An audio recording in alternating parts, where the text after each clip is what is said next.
જય શ્રી કૃષ્ણ. ઘણા સમય પછી મળીએ છીએ. કારણ લૌકિક અલૌકિક કાંઈ પણ જાણી શકાય.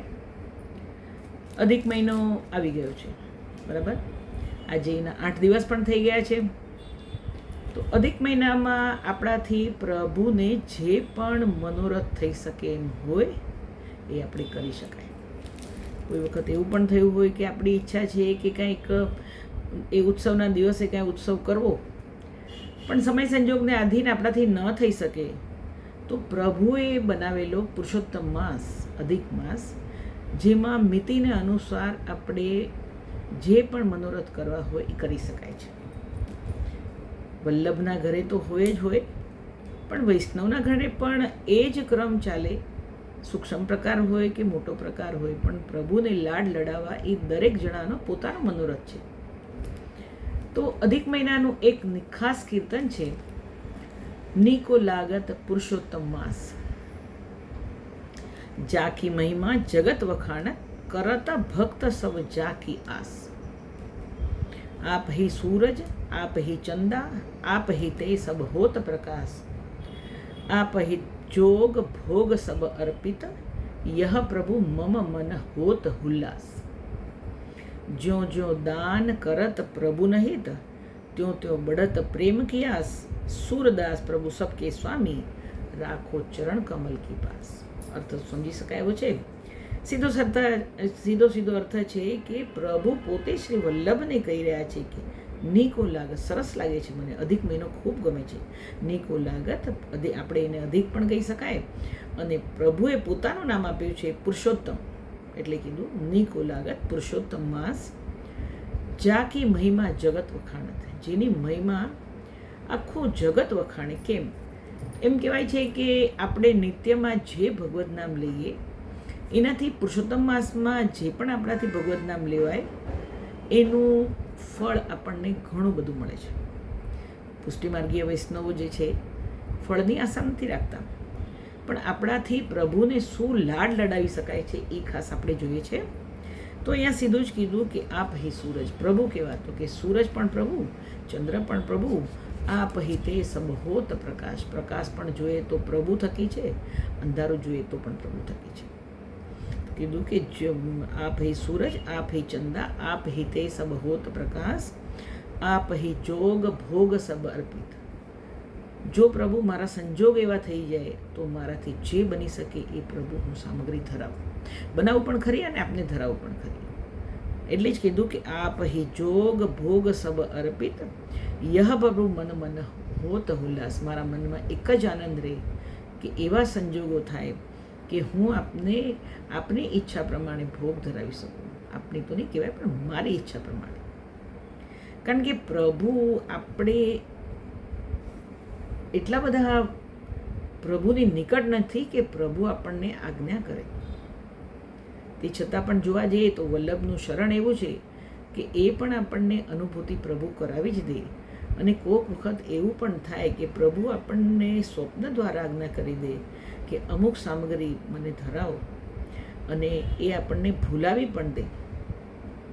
કારણ કે આપણે તો લૌકિક જીવો છે, જરાક મસ્તુ યાદ રહી ગયું તો 10 જણાને કહીને આમ ગીત ગાતા ફરશું આપણે, તો બગાડ આપણો જ થશે. પણ પ્રભુએ આપણને ભૂલાવી દે. પણ અચાનક સવારે ઉઠતામાં અથવા જ્યારે આપણે સૂઈને ઉઠ્યા હોય તો આપણને મનમાં એક જાતનો વિચાર થઈ જાય છે કે મારા પ્રભુને આ સામગ્રી ધરું. તો વિચાર કરો કે આપણે પોતે પણ આપણા નથી, તો બધું જ પ્રભુનું છે. અને પ્રભુ જ આપણને પ્રેરણા કરે છે કે અમુક સામગ્રી મને ધરાવો. પણ એ આપણને જે જતાવેલું છે એ યાદ નથી રખાવતા. એટલે કીધું આપ હી જોગ ભોગ સબ અર્પિત, યહ પ્રભુ મમ મન હોત હુલાસ. એ જ મને આનંદ. અને કીધું જ્યો જ્યો દાન કરત પ્રભુ નહિત, ત્યો ત્યો બળત પ્રેમ કી આસ. હવે આપણે દાન કરીએ છીએ, દાન પુણ્ય જે પણ પ્રભુ આપણી પાસે કરાવે છે કરીએ છીએ, તો એક બોલવામાં આવે છે કૃષ્ણાર્પણ. બરાબર? કૃષ્ણાર્પણ એટલે કૃષ્ણને અર્પણ. જે બી મારું ભગવદ નામ લેવાયું એ દાન પુણ્ય જે પણ કંઈ થયું તે. એમ કહેવાય કે પુરુષોત્તમ મહિનામાં સાંજ પડે આપણે સુવા જઈએ એના પહેલાં પ્રભુને 2 હાથ જોડીને એક વિનંતી કરવી કે પ્રભુ આજનું જે કદાચ પણ મારાથી સત્કાર્ય થયું એ બધું આપના ચરણમાં. જોઈ લો, રૂપિયા આપણી પાસે બહુ હોય ને લૌકિકમાં તો આપણાથી વાપરી દેવાય અને ન હોય ત્યાંથી રસ્તા મળી જાય.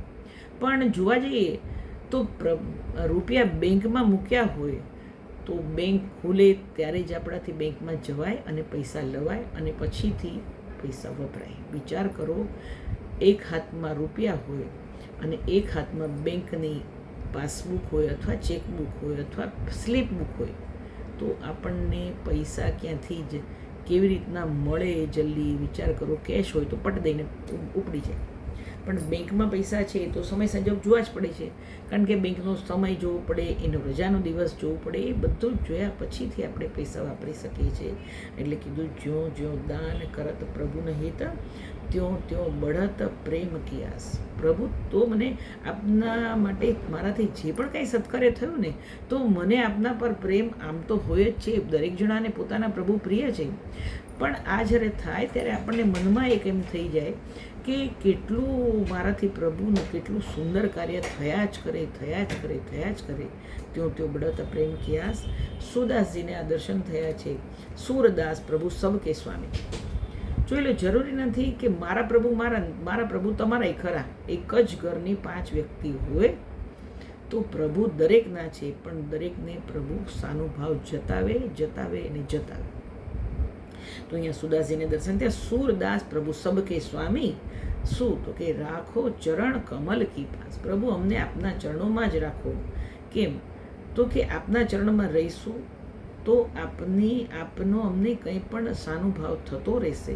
પણ પ્રભુ આપના ચરણથી અમે દૂર થઈએ તો આના માટે થઈને તો આપણે પ્રભુના ચરણારીણ પકડીને 24 કલાક બેસી રહેવું પડે એવું નથી.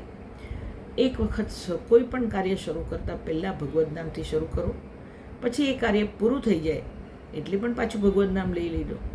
બંને વખતનું લીધેલું ભગવદ્ નામ કાર્ય જે આપણે કરેલું છે ઇક્વલ ટુ એના જેટલું થઈ જાય.